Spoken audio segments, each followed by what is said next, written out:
escuchan ahora?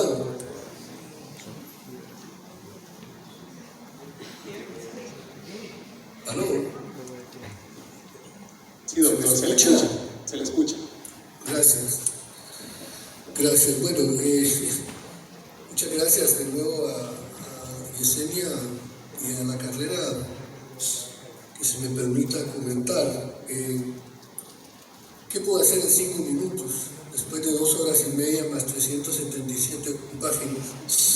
5 minutos voy a simplemente recalcar ciertas cosas. Yo creo que haré énfasis más para el público, porque yo le envié a los estudiantes y a la colega, la doctora Martínez, una extensa valorización de la historiografía, del método, de la presentación, y en fin, muchos detalles. Yo creo que en este contexto, ya que solo tengo poco tiempo, voy a hacer hincapié más en ciertos problemas que quisiera destacar, no como problemas insuperables, sino más bien porque la calidad del trabajo, como lo digo yo en mi texto enviado a la doctora Martínez y a los estudiantes, yo en mis casi 40 años de investigaciones y publicaciones sobre la historia de Honduras, y no solo en Honduras, sino en muchas partes de América Latina y en Estados Unidos, en pocas ocasiones he leído un trabajo por estudiantes de licenciatura que en realidad es una tesis de maestría de la mayor calidad, sea aquí en Estados Unidos o en otros países, que yo he sido evaluador externo de tesis de maestría y doctorado. Y como dijo el colega Guillermo Varela, yo no fácil digo cosas así. De hecho, considero que aquí hay 2 libros para ser publicados relativamente pronto. Uno sobre la masacre del 37 y otro sobre el 44. No existe nada. Entel planteó de que sí, que se ha estudiado esto, pero nadie lo ha estudiado y sistematizado y aportado teórico y metodológicamente y con las fuentes y la triangulación sistemática que lo hace este trabajo por casi 400 páginas. Así que yo los felicito en ese sentido y creo que van a tener un público extraordinariamente importante que reciban este trabajo, no solo en Honduras, sino en el resto de Centroamérica.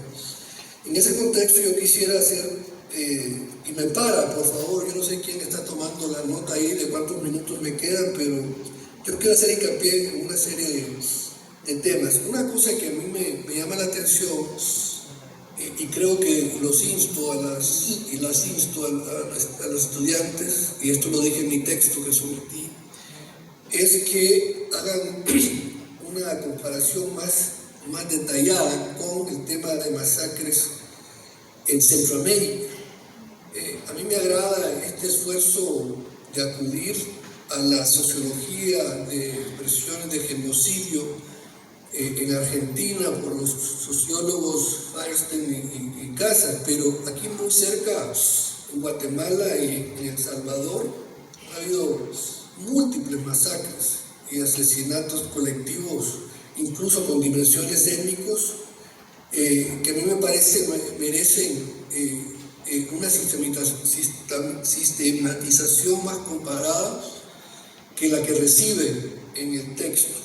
Se menciona, por ejemplo, la masacre del 32 en El Salvador, que fue horrenda, pero no se le da el espacio y tiempo que en realidad merece, en parte porque muchos de esos salvadoreños que sobrevivieron vinieron a dar aquí a Honduras, y esa presencia salvadoreña en los años 40 y 50 fue importante en la rearticulación ideológica ahí en la costa caribeña. Eso es un detalle, pero en general más comparación con las masacres en Centroamérica. Segundo,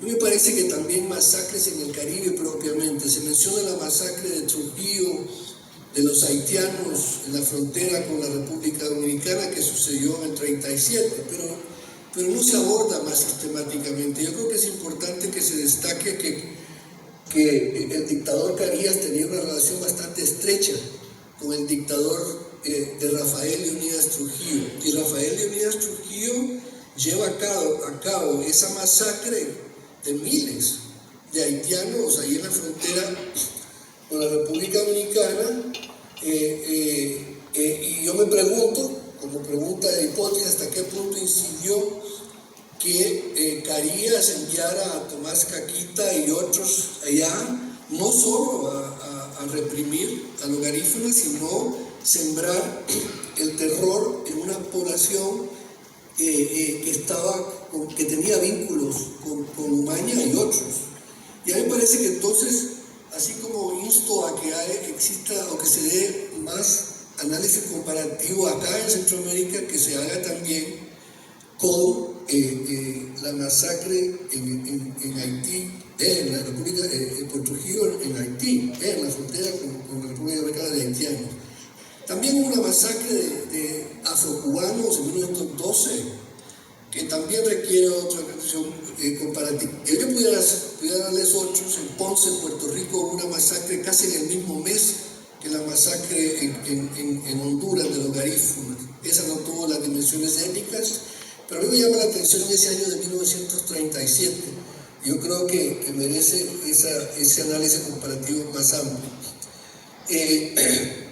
Con respecto a la valorización teórica, de nuevo, yo me apunto a una serie de temas, pero en el cual me quiero concentrar es en el uso del concepto de trauma,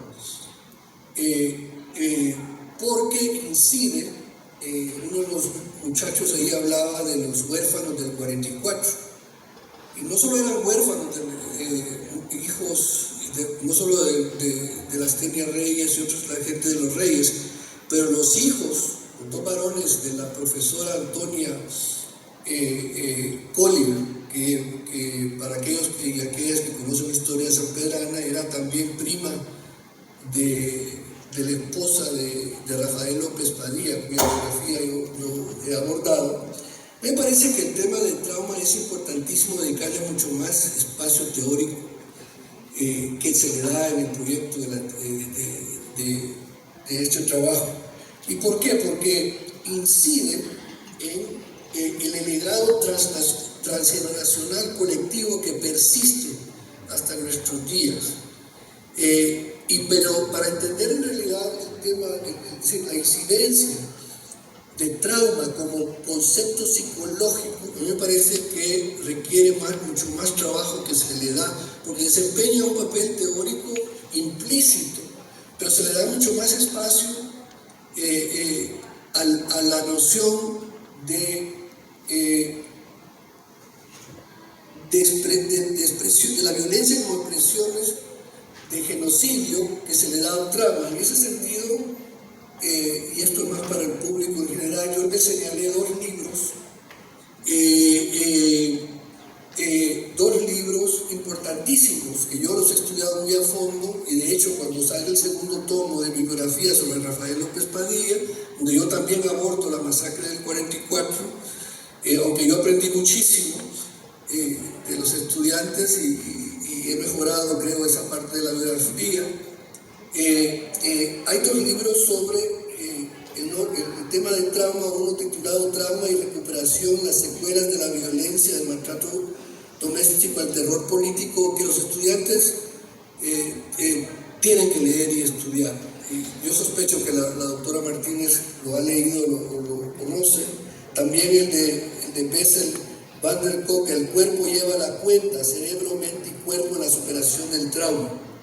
Los hondureños y hondureñas del 44 le legaron esos traumas a sus hijos, no solo a los nietos, como las Tenia Reyes y muchos más. Pero para entender eso a fondo, a mí me parece que los estudiantes deben de estudiar más a fondo el tema de trauma como dimensión. Doctor Euraque.